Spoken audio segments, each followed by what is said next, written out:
All right, coming into the close here, and price is making a fresh session high. It is Tuesday, March 19th. Let's go ahead and do a quick session recap here. So the main watch coming into today's session was how price was going to be responding to this near-term support zone. We had 5,200 as a downside level of interest, as well as that 5,180. You can see that hourly time frame hammer that developed here near that 5,200.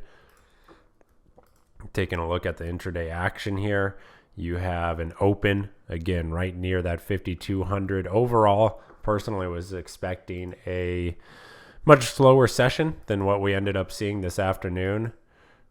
What we see this morning is just a tight range, right?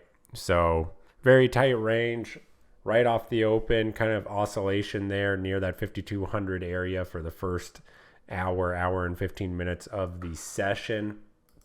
If you ended up signing off after that action, I don't blame you whatsoever. It was expected to be a much slower session. We can't really beat ourselves up over missing action like this that we saw this afternoon. I was personally not involved in any of this action, not really all that worried about it. Again, expectation was for a slow session. That tends to be the norm heading into FOMC, with the big volatility day being tomorrow once we have that rate decision and then the Powell presser as well.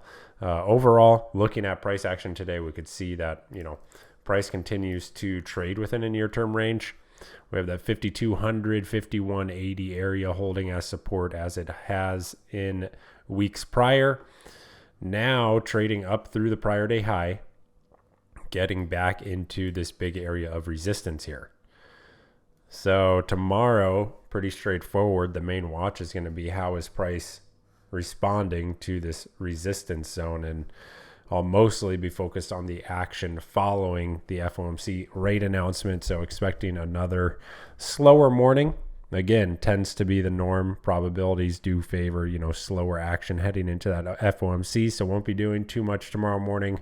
Mostly looking at the action following the rate announcement and then the Powell presser. Again, main watch, just looking at how price responds to this resistance zone right up here into the 5250, 5257 area, kind of that red shaded zone you can see on my chart here. When we zoom out, you can see sideways, right? Still range trading. So a lot of volatility the past few days, but overall, where is price going? Nowhere. Just sideways.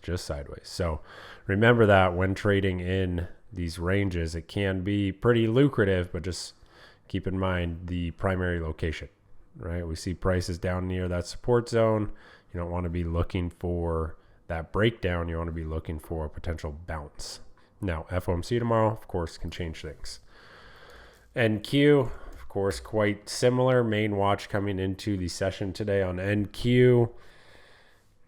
Right through here, 18,100. That was the primary level of interest that I had posted. This is a significant area of support, big time area of support right through here, right? So I had mentioned that if 18,100 fails, we're looking at Friday's low. Again, you could see 18,100 holding as support there.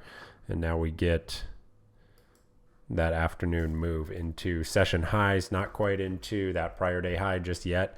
NQ, the interesting thing here about this chart is that it does continue to show a series of lower highs. So the main watch for tomorrow with FOMC is that reaction versus 18,300. And then more importantly, if buyers do continue to step in, if NQ can force a change in character here, and that would just be a move up through this most recent lower high, which is essentially 18,400 with acceptance. So that means a break of 18,400 and then sustained action above 18,400. That would trigger a change in character. And with this type of setup, a change in character, the ultimate target is going to be up through this zone right through here. So 52-week highs, something like that. Not necessarily within one trading session, but potentially over the course of a couple of days. So main watch, NQ, just to reiterate, 18,300 heading into FOMC. The structure is still similar in nature. It is a range, but NQ does have that near-term downtrend. So I would look for this potential breakout, this potential change in character to be a bit more explosive than what we would see in ES. So that's the watch on the index. Overall, some pretty good action here in NQ. Definitely, in my opinion anyway, a lot better than what we saw in ES, especially off of the open. You do have a 100-point move right through here off the open, VWAP being rejected, right?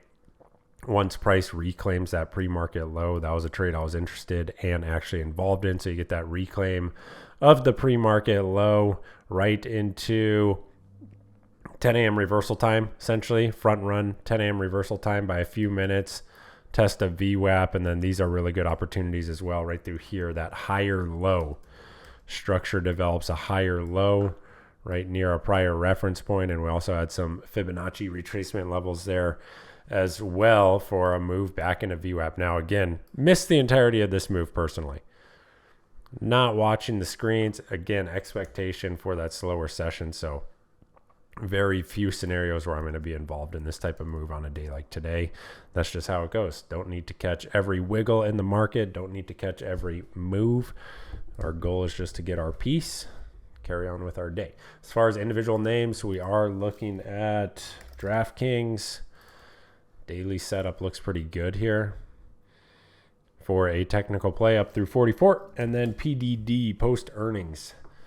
See how this shakes out post earnings tomorrow morning. So be watching that depending on how the action looks. Overall, some decent action today. Hope you guys had a good one. Hope you guys had a profitable day. If you have any questions, as always, feel free to shoot me a DM. Otherwise, I'll see you tomorrow morning for the pre-market prep live stream. Later.